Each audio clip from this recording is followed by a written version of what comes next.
বাসর রাতে আমার স্বামীর পরিবর্তে আমার শাশুড়ি আমার সাথে ঘুমাবে। কথাটা শুনে বেশ অবাক হলাম আমি। আমার সামনে মাথা নিচু করে বসে আছেন আমার শাশুড়ি। তার মুখে ভয়ের ছাপ স্পষ্ট। উনি আমাকে কিছু বলতে চাইছেন, হয়তো ভেতরে জড়তা কাজ করছে, তাই বলতে সংকোচ বোধ করছেন। একটা দীর্ঘশ্বাস ফেলে আমার হাত দুটি ধরে বললেন, তানহা মা, তুমি আমাকে মাফ করে দাও। আমি তোমার জ্বালা কমিয়ে দেওয়ার বদলে আরও বাড়িয়ে দিলাম। ভেবেছিলাম ছেলেটাকে আমার বিয়ে দিলে ঠিক হয়ে যাবে, কিন্তু ইফাত এমন একটা কাজ করে বসবে আমি কল্পনাও করতে পারি নাই। তুমি আমাকে ক্ষমা করে দাও, আমি তোমার জীবনটা নষ্ট করে দিলাম। আমি অধীর আগ্রহে ওনার দিকে তাকিয়ে আছি। উনি কি করে আমার জীবনটা নষ্ট করে দিলেন? বিষয়টা আমাকে খুব করে ভাবাচ্ছে।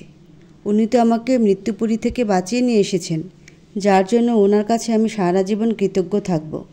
আমি মাথা নিচু করে উত্তর দিলাম, আপনি আমাকে মৃত্যুপুরী থেকে বাঁচিয়ে নিয়ে এসেছেন, আমাকে নতুন জীবন দিয়েছেন। আমাকে এত সুন্দর জীবন উপহার দেওয়ার জন্য আমি সারা জীবন আপনার কাছে কৃতজ্ঞ থাকব। আমার শাশুড়ি কাঁপা কাঁপা কণ্ঠে বললেন, ইফাত আজ বিয়ে শেষ করে প্রবাসে চলে গেছে। আমি জোর করে ওকে বিয়ে দিয়ে ঠিক করিনি। 5 বছর পরে ছেলে আমার দেশে আসছিল, 6টা মাস থাকতেই পারল না, আবার আমার উপরে রাগ করে চলে গেল। আমার উচিত হয়নি ইফাতকে জোর করে বিয়ে দেওয়া। তার থেকে বড় কথা, আমি তোমার জীবনটা নষ্ট করে দিলাম। তোমার কষ্টময় জীবনটা আরও একটু বিষ ভরে দিলাম। এখন সমাজের মানুষ তোমাকে পেয়ে বসবে, নানান কটু কথা শোনাবে। আমি তোমার ভালো করতে গিয়ে খারাপ করে ফেললাম তানহা। বিয়ে নিয়ে একটা মেয়ের কত স্বপ্ন থাকে, অনেক আশা থাকে, ইচ্ছে থাকে। তানহারও ছিল, ইচ্ছে ছিল যেদিন মৃত্যুপুরী থেকে মুক্তি পাবে আল্লাহর কাছে শুকরিয়া আদায় করবে। তবে তার মুক্তি এত তাড়াতাড়ি হবে তানহা কখনো ভাবতে পারেনি। তানহার শাশুড়ি যখন তানহার জন্য বিয়ের প্রস্তাব নিয়ে গিয়েছিল, বাসায় প্রতিটা মানুষের রূপ বদলে গিয়েছিল। সময়ের তাগিদে চেনা মুখগুলো হয়ে উঠল অচেনা। ছেলে প্রবাসী, অনেক টাকার মালিক। তানহার বিয়েতে তানহার চাচি এক কথায় রাজি হয়ে যায়। তানহাও প্রহর গুনতে থাকে কবে সে মুক্তি পাবে। স্বামী সংসারে গিয়ে সব কিছু নিজের মতো সাজিয়ে নেবে, সবাইকে অনেক ভালোবাসবে। স্বামী মানুষটিকে নিয়ে অনেক স্বপ্ন বুনেছিল মনে। যখন শুনল তার স্বামী তাকে বিয়ে করে প্রবাসে চলে গেছে, শুনে অন্তরাত্মা কেঁপে উঠল। নিমিষেই সব স্বপ্ন চোখের সামনে ভেঙে টুকরো টুকরো হয়ে গেল। তবে কি তার ভাগ্য এতটাই খারাপ? আল্লাহ কি তার ভাগ্যে সুখ নামক কথাটি লিখতে ভুলে গিয়েছিল? সেজন্য তানহার কপালে এত দুঃখ কষ্ট, ভাবলেই নোনা জল গড়িয়ে পড়ল চোখ থেকে। সে আর কিছু ভাবতে পারছে না।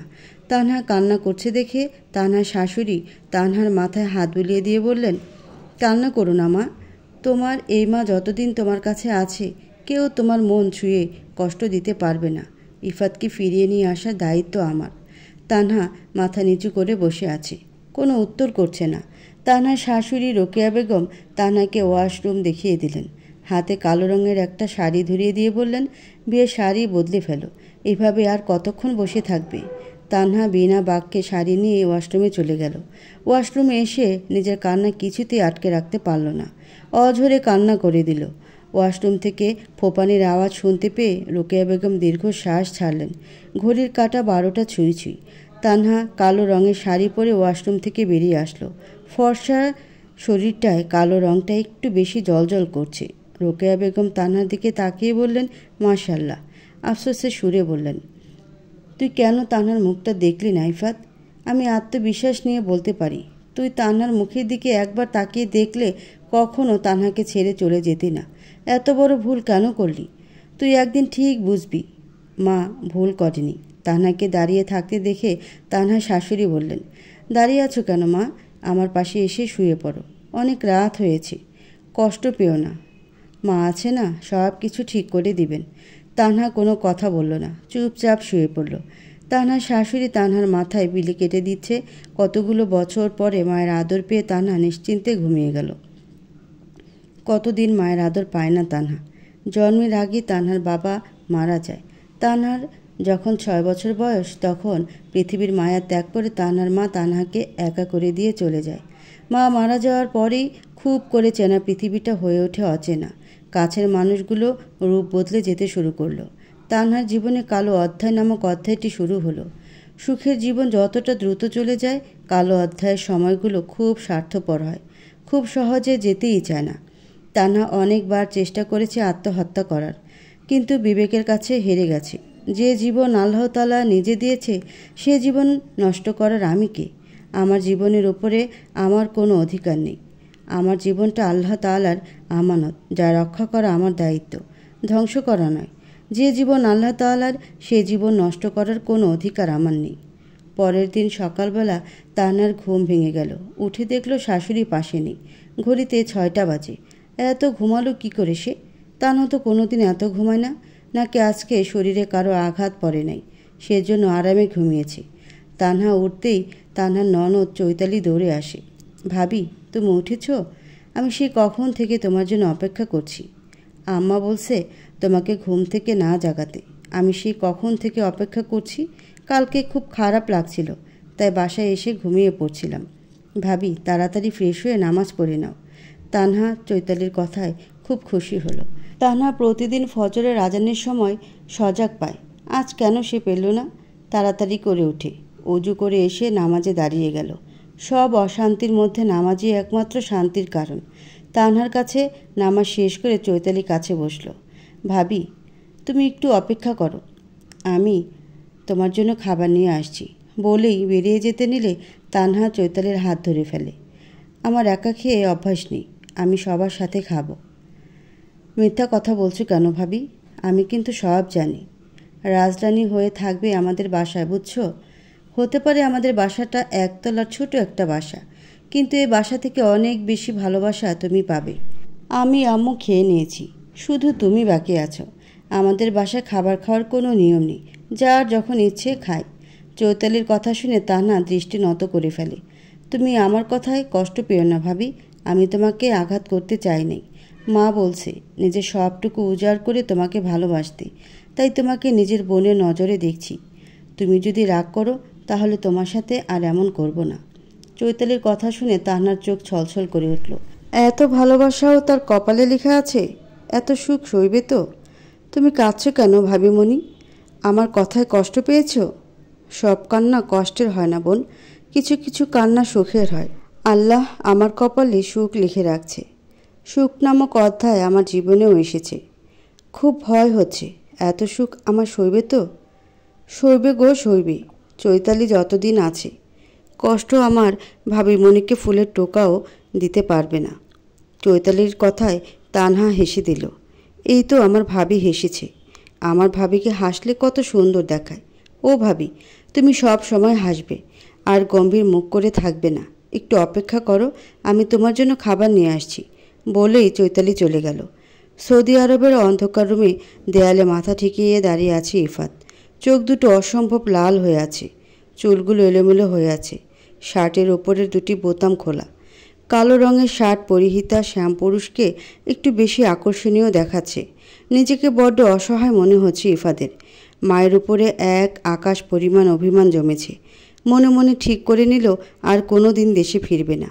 সব কিছু জেনে শুনে তার মা কেন তার সাথে বেইমানি করলো? নিজের মাথা নিজেই দেওয়ালে ঠুকে দিল। ব্যথায় মুখ দিয়ে আহ শব্দ বের হলো।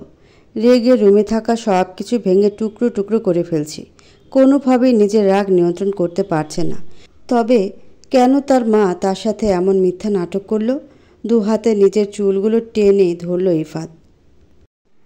তানহাকে আশেপাশে সবাই দেখে যাচ্ছে। ঘরোয়াভাবেই তানহা আর ইফাদের বিবাহ সম্পন্ন হয়েছে। সবাই তানহার খুব প্রশংসা করছে। ইফাদের কথা জানতে চাইলে রোকেয়া বেগমের মুখে আধার ঘনিয়ে আসে। কোনো রকম সবাইকে বুঝিয়ে বিদায় করেছেন। আবির বাসায় আসছে শুনে তানহার চাচির ভয়ে গলা শুকিয়ে আসছে। ছেলে বাসায় আসলে ছেলেকে সে কী জবাব দিবে? তার থেকেও বেশি ভয়ঙ্কর তার ছেলে। 1 মাস পরে আবির বাসায় আসবে। আজকেই মাকে ফোনে জানিয়েছে এসেই তানহাকে বিয়ে করবে। বুদ্ধি হওয়া বয়স থেকে তানহাকে নিয়ে তার সব স্বপ্ন। আবিরের মনের রানী করে রাখতে চায় তানহাকে।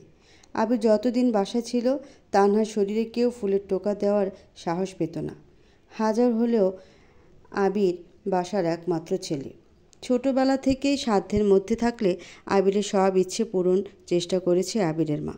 যেদিন আবির তানহার কথা বলেছিল সেদিন আবিরের মায়ের মুখ কালো হয়ে গিয়েছিল। কৌশলে আবিরকে পড়াশোনার জন্য বাহিরে পাঠিয়ে দেয়। আবির যাওয়ার সময় তার মাকে বলে গিয়েছিল, আমার তানহাকে তোমার কাছে আমানত রেখে গেলাম মা, তুমি আমার তানহাকে দেখে রেখো। আবির তানহাকে কখনো বুঝতে দেয়নি আবির তানহাকে কতটা ভালোবাসে। আবির চায় নাই তানহার ছোট মস্তিষ্কে আবিরের জন্য ভয় তৈরি হোক। তবে ভাই হিসেবে তানহা আবিরকে অনেক ভালোবাসে।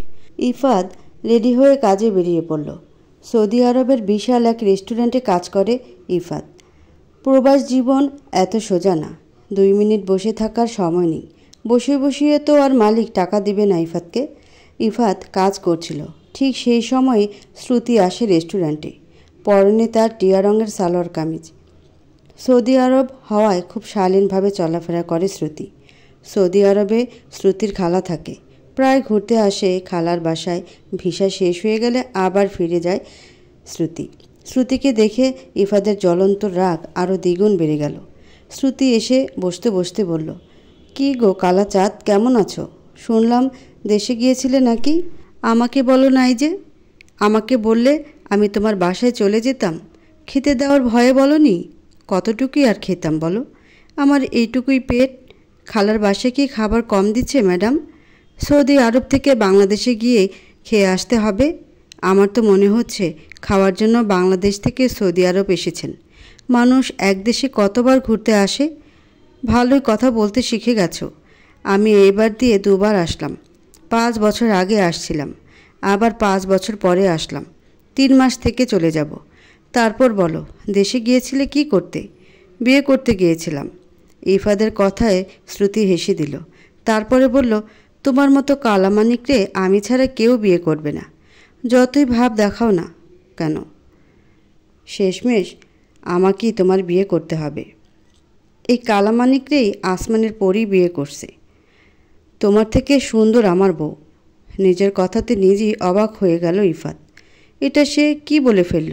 সে বিয়ে করেছে ঠিকই, কিন্তু তার বউকে চোখের দেখাও দেখে নাই। মায়ের উপরে রাগ করে চলে এসেছে।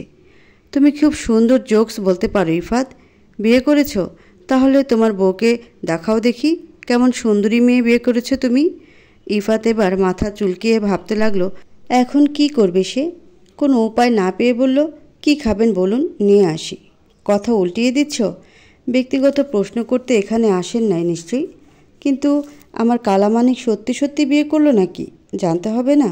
ইফাত খুব ধৈর্য সহকারে নিজের রাগ নিয়ন্ত্রণ করছে। দেশটা যদি সৌদি আরব না হতো, বাংলাদেশ হলে কানের নিচে দুটো লাগিয়ে দিত। ছ্যাঁচড়া মেয়ে কোথাকার। এমন ছ্যাঁচড়া মেয়ে দুটো দেখে নাই ইফাত। শ্রুতি থেকে অনুমতি নিয়ে খাবার নিয়ে এসে দিল ইফাত।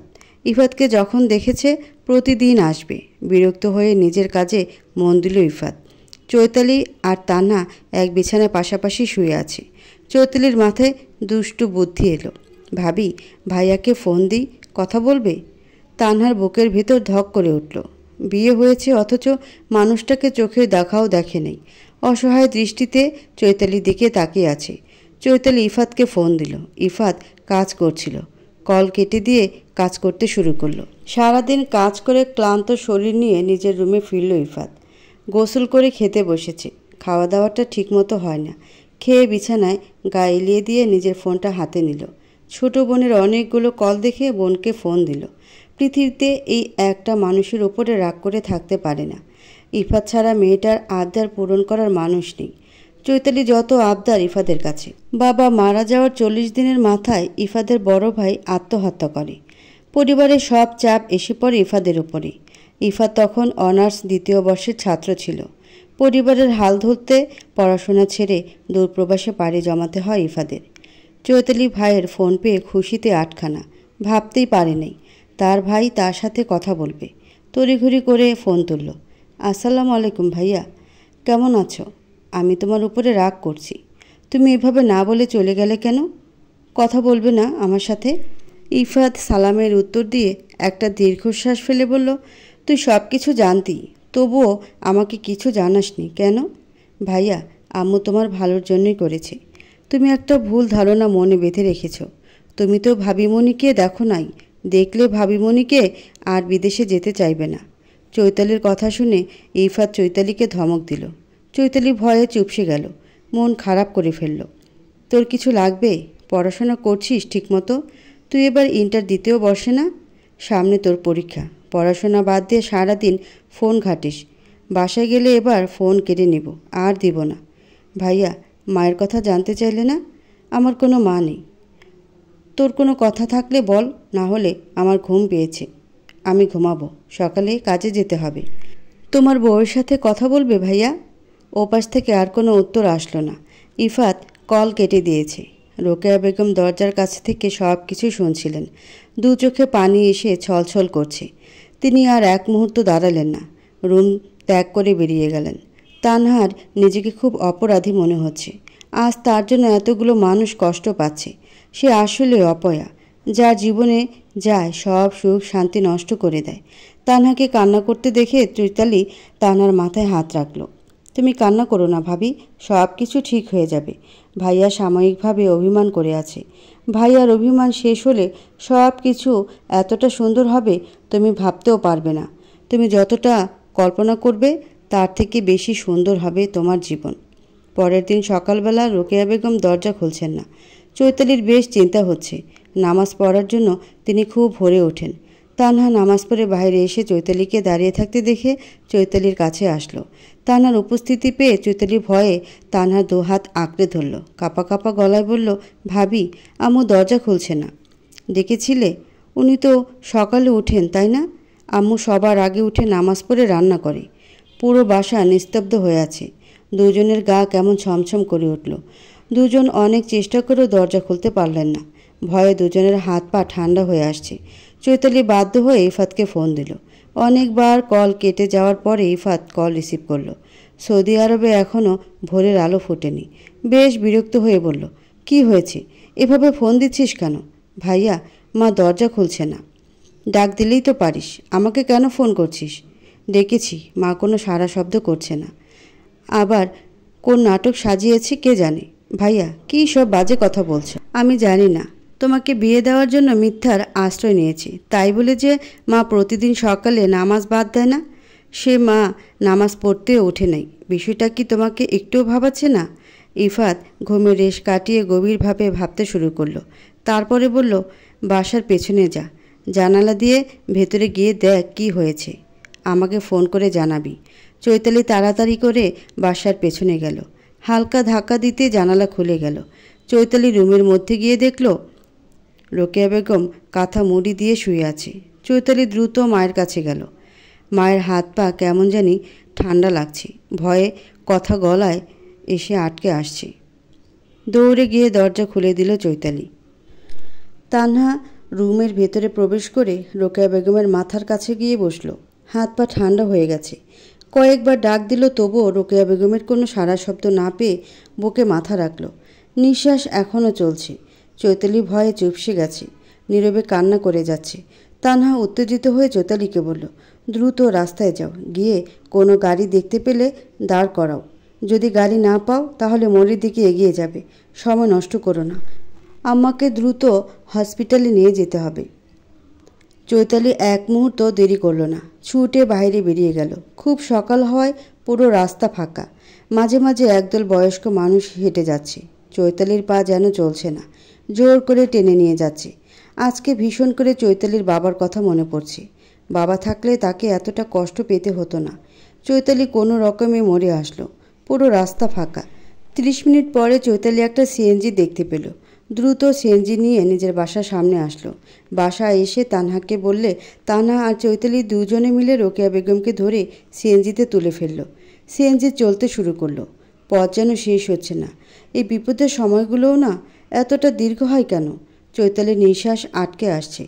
তানহা চৈতালির মাথায় হাত বুলিয়ে দিয়ে বলল, চিন্তা করো না, আমার কিচ্ছু হবে না। বাইরে চৈতালিকে সান্ত্বনা দিলেও ভেতরে ভেতরে তানহাও বেশ ভয় পাচ্ছে। কাছের একটি হসপিটালে নিয়ে আসা হলো রোকেয়া বেগমকে। কয়েকজন ছাড়া সবাই ঘুমে।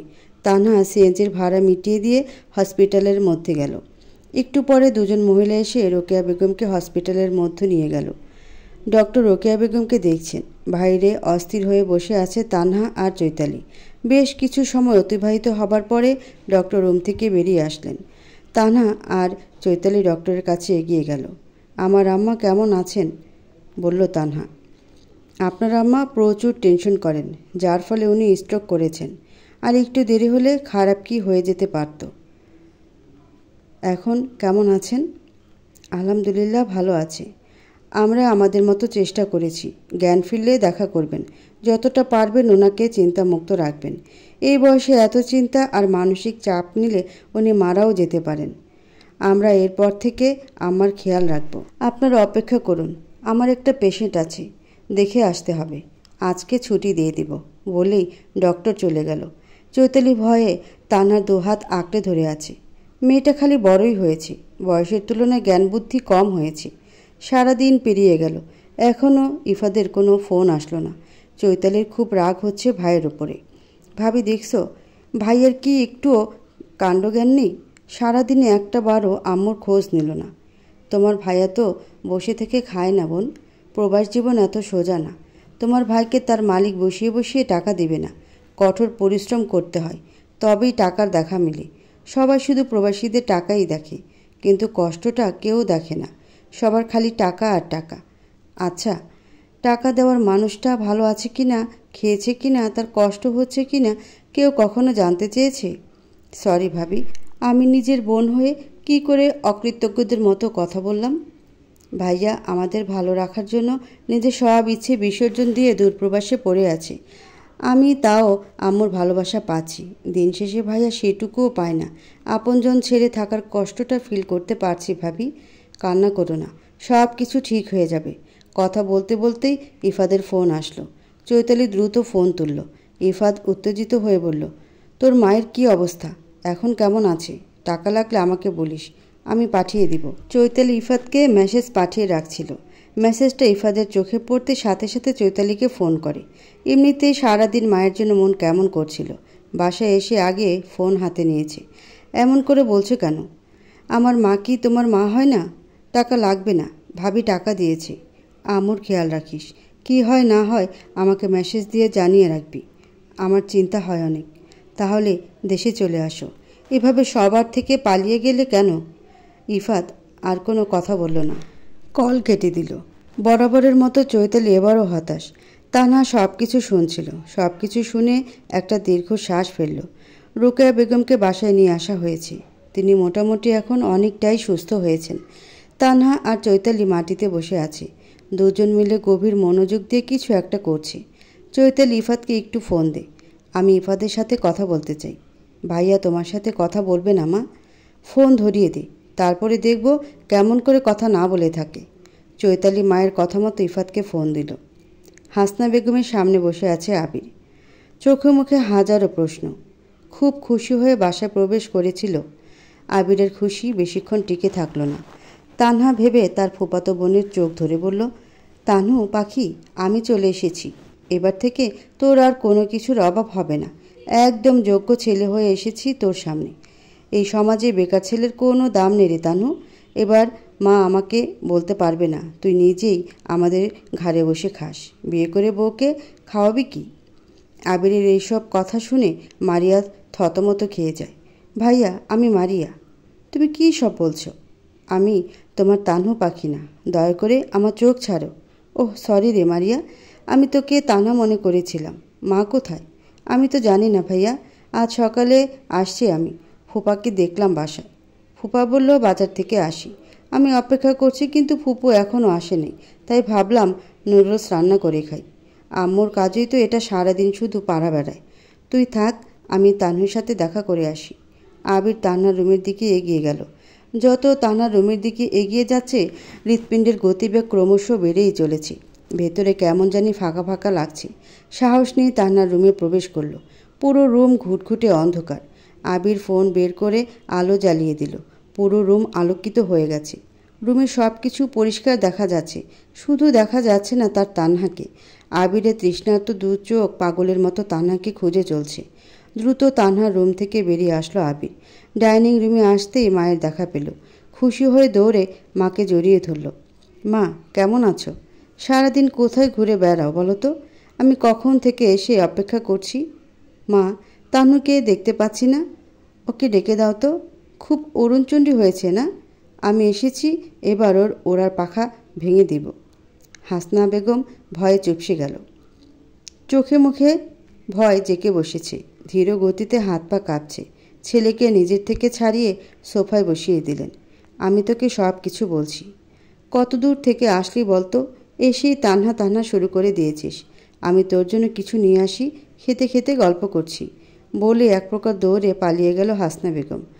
মারিয়া রান্না করে বেরিয়ে আসছিল। তখনই হাসনা বেগম রান্নাঘরে প্রবেশ করে। ফুপু, ভাইয়া চলে এসেছে। এবার ভাইয়ার পাখিকে ভাইয়ার হাতে তুলে দাও। তান্হা কোথায়? তান্হাকে তো দেখছি না। তুই কখন আসলি মারিয়া? আবিরের পাশে গিয়ে বস। আমি আবিরের জন্য কিছু নিয়ে আসি। সকালে আসছি ফুপু, তুমি মনে হয় পাড়া বেড়াতে গিয়েছিলে বলেই মারিয়া চলে গেল। আবির আর মারিয়া অধীর আগ্রহে তান্নার কথা শোনার জন্য বসে আছে। হাসনা বেগম ঘন ঘন শ্বাস নিয়ে বলল, আবির, তোকে আমি কথাটা কিভাবে যে বলবো বুঝতে পারছি না। তুই শুনলে সহ্য করতে পারবি না। মায়ের গলার আওয়াজ কেমন জানি শোনাচ্ছে। আবিরের মনে হাজারো চিন্তা ঘুরপাক খাচ্ছে। হাত পা কেমন জানি অবশ হয়ে আসছে। তানহু পাখির কিছু হয় নাই তো আবার? চক্ষুদ্বয়গুলো রক্তিম বর্ণ হয়ে আসছে। ধৈর্যের বাঁধ ভেঙে যাচ্ছে আবিরের। চিৎকার দিয়ে বলে উঠল, তানহার কি হয়েছে বলো মা? হেয়ালি একদম পছন্দ করি না আমি। তানহার বিয়ে হয়ে গেছে। কথাটা শোনা মাত্রই দু কদম পিছিয়ে গেল আবির। মনে হচ্ছে বিশাল আকাশটা তার মাথার উপরে এসে পড়েছে। কিছু মুহূর্তের জন্য স্তব্ধ হয়ে যায় আবির। অসহায় দৃষ্টি নিয়ে মায়ের দিকে তাকালো। মা গো, আমি তোমার দুটি পায়ে পড়ি। আমার সাথে এমন মজা করো না, না হলে অকালে তুমি ছেলেহারা হয়ে যাবে। আমার প্রতিটা রাত জানে দূর দেশে কীভাবে আমি তান্হাকে ছাড়া থেকেছি। আমি কিভাবে তান্হাকে ভালো রাখবো, কি করলে তান্হা আমার সাথে খুশি থাকবে, এসব ভেবে এত পড়াশোনা করেছি। তান্হার ছবি বুকে নিয়ে আমি শত শত রাত পার করে দিয়েছি। আমি তান্হাকে বিয়ে করতে চেয়েছিলাম মা। তুমি বলেছিলে না আমার কি যোগ্যতা আছে? বিয়ের পরে তান্হা তোমাদের কাছে হাত পাতবে, তখন তোমরা তান্হাকে কিছু দিতে পারবে না। আর তান্হাকে কিছু দিতে না পারলে তান্হা এমনকি আমাকে ছেড়ে চলে যাবে। ও মা, তখন আমার টাকা ছিল না, আমার কোনো যোগ্যতা ছিল না। এখন আমার সব হয়েছে মা। তান্হাকে বিয়ে করার মতো যোগ্যতা হয়েছে। এখন তান্হা আমার কাছে ভালো থাকবে। উচ্চ শিক্ষা লাভের আমার কোনো দরকার ছিল না, তবুও তোমার কথায় আমি উচ্চ শিক্ষা লাভ করেছি। আমি না তান্হাকে তোমার কাছে আমানত রেখে গিয়েছিলাম? তাহলে তান্হার বিয়ে কি করে হলো? আমার তান্হা কোথায় মা? হাসনা বেগম মাথা নিচু করে আছে, কোনো উত্তর করছে না। মারিয়া অবাক হয়ে সব কিছু দেখছে। হাসনা বেগমের নীরবতা আবিরকে দ্বিগুণ কষ্ট দিচ্ছে। নিজের সবটুকু শক্তি দিয়ে আবির চিৎকার করে উঠল। মারিয়া সহ হাসনা বেগমের অন্তর আত্মা কেঁপে উঠল।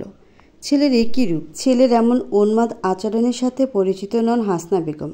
তান্হাকে বিয়ে দিয়ে কি সে ভুল করল? হাসনা বেগমের মাথা কাজ করা বন্ধ করে দিয়েছে। এখন সে ছেলেকে কি জবাব দিবে? সত্যিটা যদি ছেলেকে বলা হয় তাহলে আবির হয়তো হাসনা বেগমকে খুন করেও ফেলতে পারে। রাগের বশে মানুষ পারে না এমন কোনো কাজ নেই। তান্হা একটা ছেলের সাথে সম্পর্ক করেছিল, তাকে বিয়ে করে তার সংসারে চলে গিয়েছে।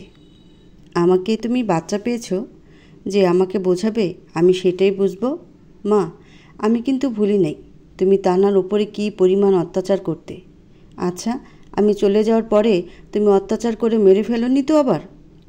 আবির, এসব কি বলছিস বাবু? মা হয়ে ছেলের খুশি কেড়ে নিতে পারি?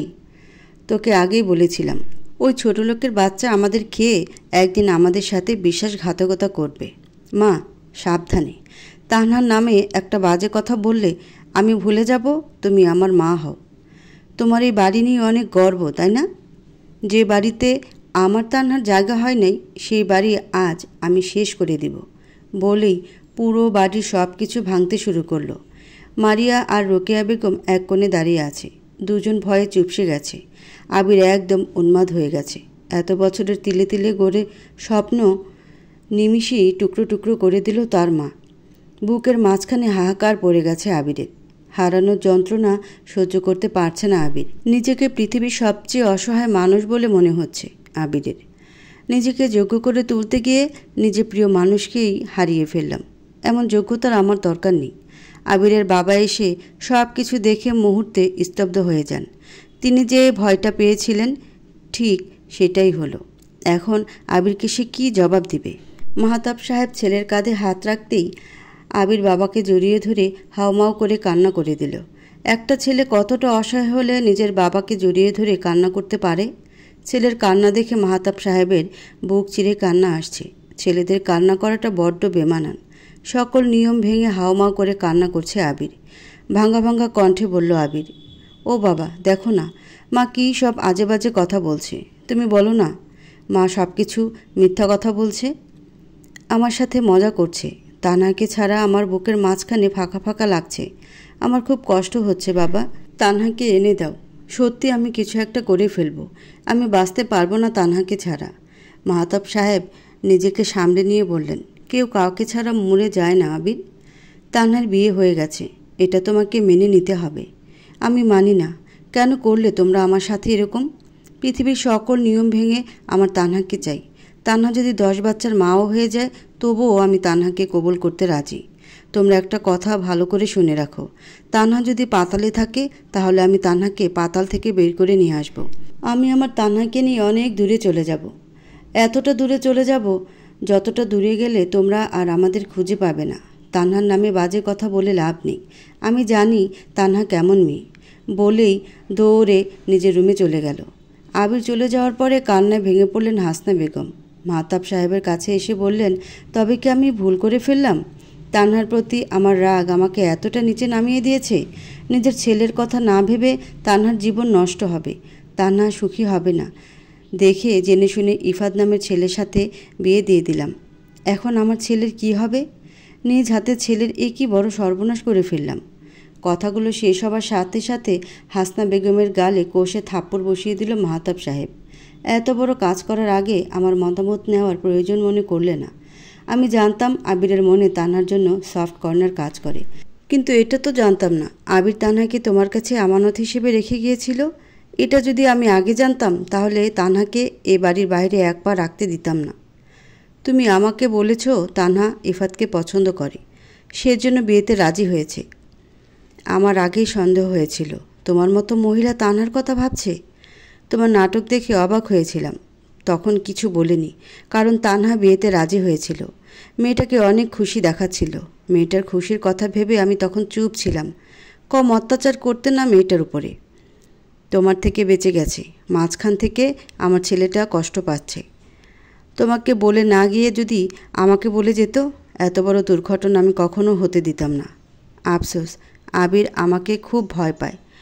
আজ আমাকে জড়িয়ে ধরে যেভাবে কান্না করলো, বাইরে যাওয়ার আগে তানহার কথা আমাকে বলে যেত, তাহলে আবিরের ভালোবাসার মানুষকে আমি ঠিক আগলে রাখতাম। কারণ আমি তোমার মতো অকৃতজ্ঞ না, আমি ভালোবাসার মর্ম বুঝি। আমার এখন আফসোস হচ্ছে তোমার মতো মেয়েকে ভালোবেসে বিয়ে করাটা আমার জীবনের সব থেকে বড় ভুল।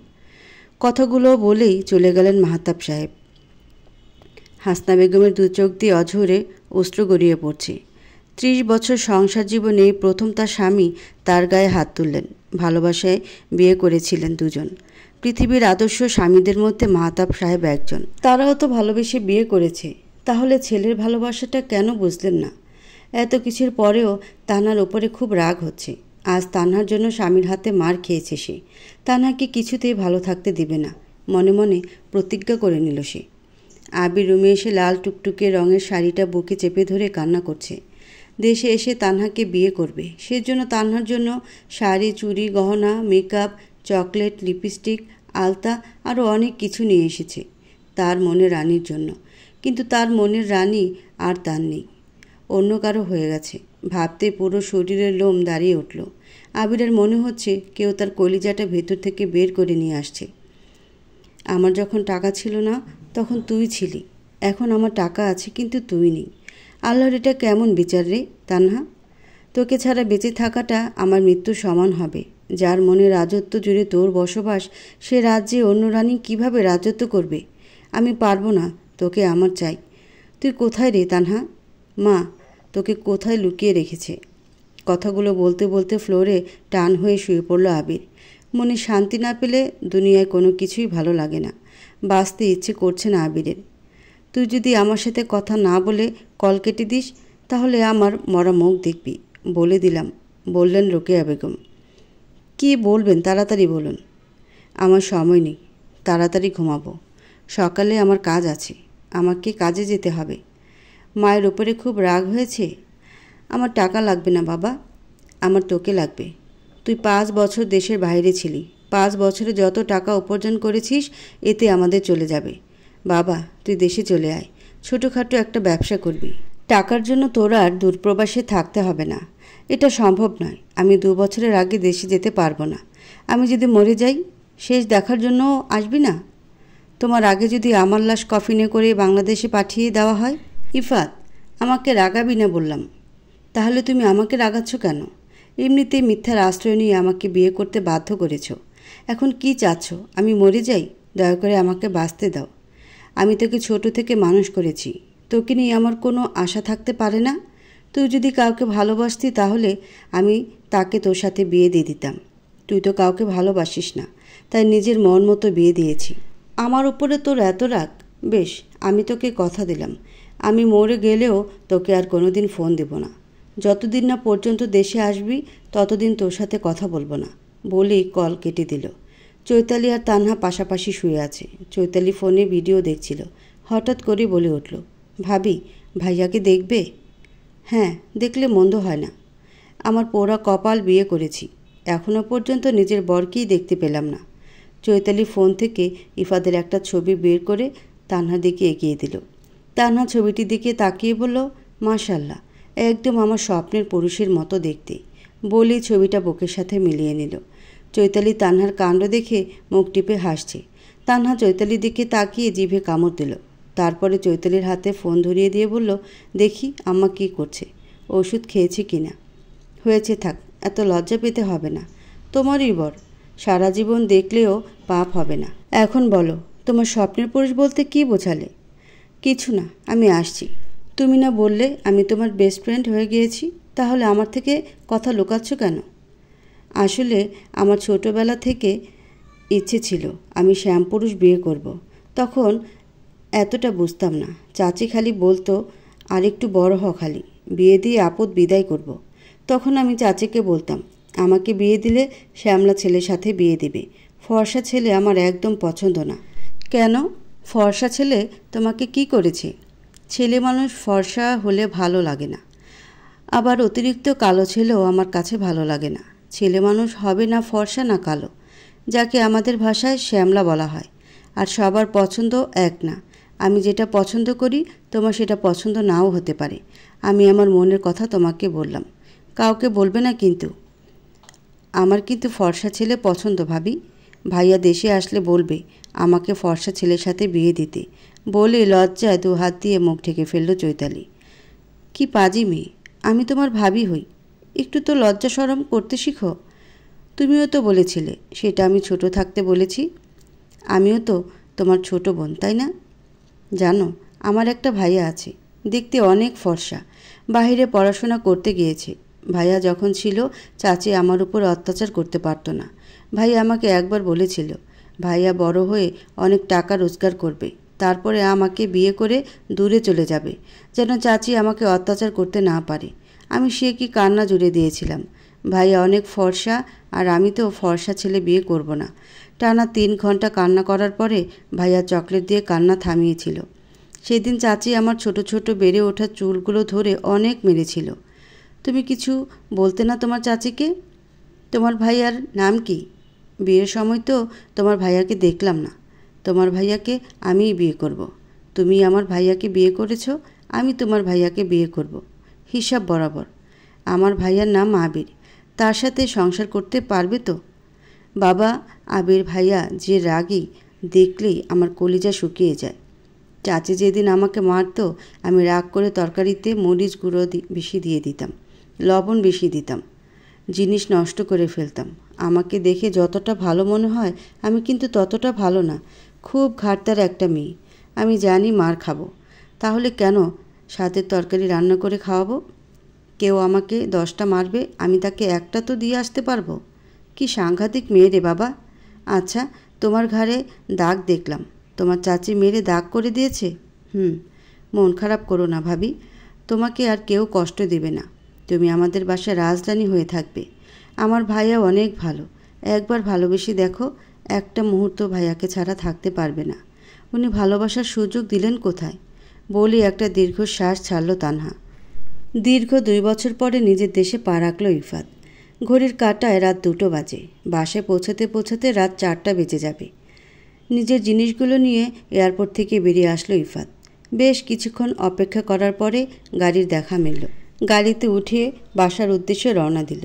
বাসার সামনে ব্যাগপত্র নিয়ে দাঁড়িয়ে আছে ইফাত। এখন বাসার ভিতরে প্রবেশ করবে কিভাবে? বাধ্য হয়ে চৈতালিকে ফোন করল। 10 বার ফোন করার পরে চৈতালি বিরক্ত হয়ে ফোন তুলল। এখন ঘুমাচ্ছি, সকালে ফোন দিবেন। আমি ভেতরে গেলে তোর ঘুম আমি বের করে দিব। তাড়াতাড়ি দরজা খোল। ইফাতের গলা শুনে দরফরিয়ে উঠে বসল চৈতালি। চোখ দুটো ডোলে ড্যাব ড্যাব করে ফোনের দিকে তাকালো। না, ঠিকই তো আছে, তার ভাইয়ের নাম্বারই তো এটা। চৈতালির কোনো সারা শব্দ না পেয়ে ইফাত আবার ধমকে উঠল। ভাইয়া, তুমি আমার সাথে মাঝরাতে মজা করছো? আমি তোমার ফ্রেন্ড লাগি মাঝরাতে তোর সাথে মজা করব? দরজা খুলবি নাকি আবার চলে যাব? না, আমি আসছি। কল কাটবে না কিন্তু, আমার ভয় লাগে। কথা বলতে বলতে চৈতালি বাইরে এসে দরজা খুলে দিল। ইফাতকে দেখে চিৎকার দিতে যাবে তখনই ইফাত চৈতালির মুখ চেপে ধরে। আস্তে, এ মাঝরাতে ষাঁড়ের মতো চিৎকার করিস না। চৈতালি নিজের মুখ থেকে ইফাতের হাত সরিয়ে বলল, তুমি আজকে আসবে বলনি তো? কেন? বললে হাতি ঘোড়া নিয়ে আমার জন্য দাঁড়িয়ে থাকতি? অবশ্যই থাকতাম। আম্মুকে ডেকে দিব? কাউকে ডাকা লাগবে না। অনেক দূর থেকে এসেছি, আমার ঘুমের প্রয়োজন। আমি ঘুমোতে গেলাম। একদম আমাকে বিরক্ত করবি না। ব্যাগগুলো ঘরে এনে রাখ। তুমি বাইরে থেকে এসেছো, ফ্রেশ না হয়ে ঘুমাবে? আমি তোর মতো মুচি না। শীত আসলে সারা দিন গোসল করিস না। ভাইয়া। ইফাত দৌড়ে নিজের রুমে চলে গেল। ভাইয়া তো রুমে গেল। ভাইয়ার রুমে ভাবি থাকে, দরজা খোলা থাকলেই হয়। কথাগুলো ভাবছিল আর ব্যাগগুলো এক কোণে রাখছিল। ইফাত নিজের রুমের কাছে এসে দেখল পুরো রুম অন্ধকার। বিষয়টা ইফাত স্বাভাবিকভাবেই নিয়েছে। ফোনটা বের করে ফোনের আলো দিয়ে বিছানার গিয়ে টান হয়ে শুয়ে পড়ল। শরীর আর চলছে না, একটু শান্তিতে ঘুমাবে ইফাত। ফোনটা অফ করে দিল। কেউ কল দিয়ে বিরক্ত করতে যেন না পারে। তানাকে কোলবালিশ ভেবে কাছে টেনে নিয়ে তানার শরীরের ওপরে পা তুলে দিল ইফাত। আমার কোলবালিশ এত নরম হলো কিভাবে? মা কি আমার নতুন করে তুলো ভরে দিল নাকি? অদ্ভুত অনুভূতি হচ্ছে ইফাতের। না, এটা কোলবালিশ হতে পারে না। একটু আগেই শাশুড়ির রুম থেকে এসে ঘুমিয়েছে তানহা। ইদানিং রোকেয়া বেগমের শরীর ভালো যায় না। তানহা নিজের সবটুকু দিয়ে রোকেয়া বেগমের সেবা করে। সব কিছুর জন্য নিজেকে দায়ী মনে হয় তানহার। হঠাৎ পেটে শীতল কিছু অনুভব করলো তানহা। ইফাতের হাতের উপরে হাত রাখতেই দুজনে চমকে উঠল। ইফাত বুঝতে পারল এটা কোলবালিশ হতেই পারে না। তানহা ইফাদের দিকে ঘুরে বোঝার চেষ্টা করছে এটা কে হতে পারে। চৈতালি নাকি তার শাশুড়ি? কারণ মাঝে মাঝে চৈতালি না হলে তার শাশুড়ি তানহার সাথে ঘুমায়। তানহা অন্ধকারে হাতিয়ে বোঝার চেষ্টা করছে এটা কে। আমা বা চৈতালির শরীর এত শক্ত না, তাহলে তাদের শরীর এত শক্ত হলো কিভাবে? ইফাত বালিশের নিচে থেকে ফোন বের করে ফোনের আলো জ্বালিয়ে দিল। দুজন দুজনকে দেখে একসাথে জোরে চিৎকার দিয়ে উঠল। চৈতালি সবে মাত্র কম্বলের মধ্যে ঢুকেছে। ইফাদের রুম থেকে চিৎকার শুনে দৌড়ে বাইরে আসলো। ইফাদের রুমের দিকে যাওয়ার আগে রোকেয়া বেগমের সাথে দেখা হলো চৈতালির। তুই এখানে তানহার সাথে ঘুমাসনি? মেয়েটার কোনো বিপদ হলো না তো আবার? আমি আজকে ভাবির সাথে ঘুমানি। ভাবি তোমার রুমে ছিল, তাই নিজের রুমে এসে ঘুমিয়ে পড়েছিলাম। রোকেয়া বেগম কথা না বাড়িয়ে তানহার রুমের দিকে গেল। রোকেয়া বেগম চলে যেতেই চৈতালির মনে হলো ইফাদও রুমে গেছে। আল্লাহ জানে দুজন কি করছে। তানহা দ্রুত উঠে রুমের আলো জ্বালিয়ে দিল। ইফাদ ভ্রুকুচকে তানহার দিকে তাকিয়ে আছে। ইফাদ মনে মনে ভাবছে আমার রুমে মেয়ে আসলো কোথা থেকে। কিছুক্ষণ পরে মনে হলো 2 বছর আগে সে বিয়ে করেছিল। ইফাত কিছু মুহূর্তের জন্য থমকে যায়। এত সুন্দর মেয়ের সাথে তার বিয়ে হয়েছে। মেয়েটা চাইলে চলে যেতে পারত, না গিয়ে কেন তার জন্য অপেক্ষা করছে? ইফাতকে তাকিয়ে থাকতে দেখে তানহা বলল, আচ্ছা অসভ্য মানুষ তো আপনি। অন্ধকারের মধ্যে মেয়ে মানুষ দেখলেই টেনে ধরতে ইচ্ছে করে। তানহার কথা ইফাত রাগে দৃষ্টিতে তানহার দিকে তাকালো। পরক্ষণে দুষ্টু হেসে বলল, টেনেই তো ধরেছি, বাসর তো আর করিনি। ঘরে এত সুন্দর বউ আছে জানলে কবেই দূরপ্রবাস থেকে চলে আসতাম। কি নির্লজ্জ লোক রে বাবা, 2 বছর পরে আসছে বউর খোঁজ নিতে। আপনি কিভাবে জানলেন আমি আপনার বউ? আপনার তো স্বামী হবার কোনো যোগ্যতাই নেই। বিয়ে করে রেখে গেছেন। বউর ভরণ পোষণ খোঁজ খবর কিছু নেননি। বেঁচে আছি নাকি মরে গেছি কখনো জানতে চাননি। 2 বছর পরে নাটক করতে আসছেন। আমি তোমাকে বলেছিলাম আসো আমাকে বিয়ে করো, তুমি কেন আমাকে বিয়ে করতে গেলে? এইসব কই থেকে আম্মু ধরে নিয়ে আসছে আল্লাহ জানে। রোকেয়া বেগম দরজার কাছে এসে দুজনের ঝগড়া দেখে থেমে যায়। মুখে আঁচল চেপে হাসছেন। চৈতালি এসে মায়ের পেছনে দাঁড়ায়। ভাইয়া, তোমার ভাগ্য ভালো বুঝছো? ভাবির মতো মেয়ে তোমাকে বিয়ে করেছে। এখনও তোমার সংসারটাকে আগলে রেখেছে। এত বড় বড় কথা বলছিস, তোর ভাবিকে নিজেই বিয়ে করে নিতি। আমি ছেলে হলে তাই নিতাম। রাত করে ঝগড়া করো না, আম্মু অসুস্থ, চিৎকার করো না। এই মেয়েকে নিয়ে বেরিয়ে যা আমার রুম থেকে। দেখ ইফাত, আমাদের বিশাল বড় রাজপ্রাসাদের মতো বাড়ি না যে তুই বলবি তানহাকে অন্য রুমে থাকতে। তানহা অন্য রুমে গিয়ে থাকবে না। আমাদের বাসায় 3টাই রুম। এখন তানহা তোর সাথেই থাকবে। আমি আর কোনো কথা শুনবো না। চৈতালি চলে আয় বলেই চলে গেলেন রোকেয়া বেগম। চৈতালিও মায়ের পিছু পিছু চলে গেল। ইফাত তানহার দিকে তাকালো। দেখুন, সিনেমার মতো আমাকে নিচে ঘুমাতে বলবেন না। আমি নায়িকাদের মতো এত মহান হতে পারবো না। এই শীতের মধ্যে নিচে শুয়ে অসুখ বাঁধাতে পারবো না। আম্মার শরীর খারাপ। চৈতালি সকালে কলেজ আছে। সকালে উঠে আমাকে রান্না করতে হবে। আমি ঘুমিয়ে গেলাম। একদম বিরক্ত করার চেষ্টা করবেন না, তাহলে মাথার চুল একটাও থাকবে না। একদমই কথাগুলো বলে শুয়ে পড়ল তানহা। ইফাত হতভম্ব হয়ে তানহার দিকে তাকিয়ে আছে। আমার বাড়িতে থেকে আমার সাথে মেয়েটা মেজাজ দেখাচ্ছে। আমার সব কিছু এলোমেলো হয়ে যাচ্ছে কেন? আমি বা মেয়েটাকে কিছু বলছি না কেন? কথাগুলো গলায় এসে আটকে যাচ্ছে। ইফাত দীর্ঘ শ্বাস নিয়ে তানহার পাশে শুয়ে পড়ল। মাঝখানে বালিশ রেখে 2 চোখ বন্ধ করল। এখন ঝগড়া করার সময় নেই। শরীরটা বড্ড ক্লান্ত লাগছে। একটু ঘুমের প্রয়োজন। কিছুক্ষণের মধ্যে ইফাত ঘুমের দেশে তলিয়ে গেল। ভোরের আজান কানে আসতেই তানহা উঠে বসল। অজু করে এসে নামাজ পড়ে নিল। রান্নাঘরের দিকে যাচ্ছে তানহা। চৈতালি, রোকেয়া বেগম দুজনেই উঠে পড়েছেন। তানহাকে রান্নাঘরের দিকে যেতে দেখে রোকেয়া বেগম বললেন, তানহা, আজ আমি রান্না করব। ছেলে আমার কতদিন পরে দেশে আসলো। নিজ হাতে রান্না করে খাওয়াতে চাই। আমি আপনাকে সাহায্য করি আম্মা। কোনো সাহায্য লাগবে না, তুমি প্রতিদিন করো। একদিন আমি করলে কোনো ক্ষতি হবে না। তুমি চৈতালির সাথে গল্প করো। আচ্ছা আম্মা, কিছু দরকার পড়লে আমাকে ডাকবেন বলেই চৈতালির পাশে বসলো। আজকাল মেয়েটাকে বড্ড উদাসীন দেখায়, সারাক্ষণ মনমরা হয়ে থাকে। আমাকে বলবে না কি হয়েছে? আম্মু আছে, জানলে আমাকে জানে মেরে ফেলবে। আচ্ছা, তোমার রুমে যাই চলো। তারপরে দুজন মিলে চৈতালির রুমে আসলো। এখন কি হয়েছে বলো? আমি একজনকে ভালোবাসি। 1 বছর ধরে তার পেছনে ঘুরছি, কিন্তু সে আমাকে পাত্তা দেয় না। সে নাকি এক নারীতে আসক্ত। তার মনে রানী আছে। তার রাজত্বে তার রানী ছাড়া অন্য রানীর প্রবেশ নিষিদ্ধ। এটা কিন্তু ঠিক না চৈতালি। সে অন্য কাউকে ভালোবাসে। তাহলে তুমি কেন এমন ছেলের পেছনে ঘুরবে? দেশে কি ছেলের অভাব পড়েছে? কিন্তু স্যারের রানীর বিয়ে হয়ে গেছে। স্যার আর কতদিন সঙ্গীহীন থাকবে?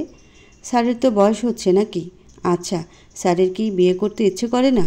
আল্লাহ, মেয়ে বলছে কি? তুমি কোন স্যারের প্রেমে পড়লে? আমাদের কলেজের, দেখতে মাশাআল্লাহ। তুমি দেখলে তুমিও ফিদা হয়ে যাবে। উনি তোমার থেকে বয়সে অনেক বড় হবে চৈতালি। এসবের মধ্যে যাওয়ার দরকার নেই। আমি থাকতে তোমার জীবন নষ্ট হতে দিব না। আর একবার যদি এসব কথা বলেছ, তাহলে আমি আম্মাকে বলে দিব। তুমি না আমার বেস্ট ফ্রেন্ড, তুমিও বড়দের মতো কথা বলতে শুরু করে দিলে। দেখো চৈতালি, আমি তোমার ভালো চাই। আজকালকার ছেলে পেলে খুব একটা ভালো হয় না। আমি কাউকে বিশ্বাস করি না। রিলেশন করলে তুমি কষ্ট ছাড়া কিছুই পাবে না। তোমার যদি বিয়ে করতে ইচ্ছে হয় আমাকে বলো, আমি আম্মাকে বলছি। দেখে শুনে ভালো ছেলে দেখে বিয়ে দিয়ে দিব। না, আমি আবির স্যারকেই বিয়ে করব। আবির? হ্যাঁ, আবির স্যার।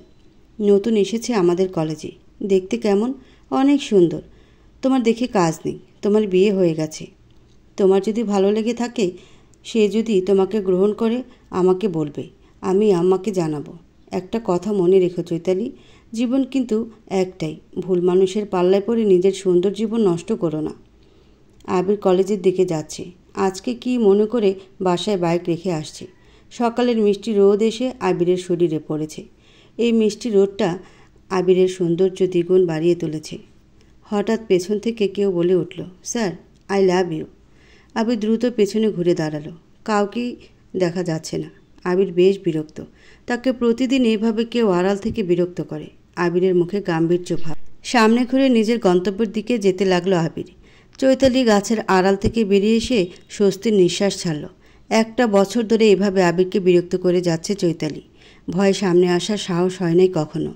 কলেজের সময় হয়ে আসছে দেখে দৌড়ে কলেজের মধ্যে প্রবেশ করলো চৈতালি।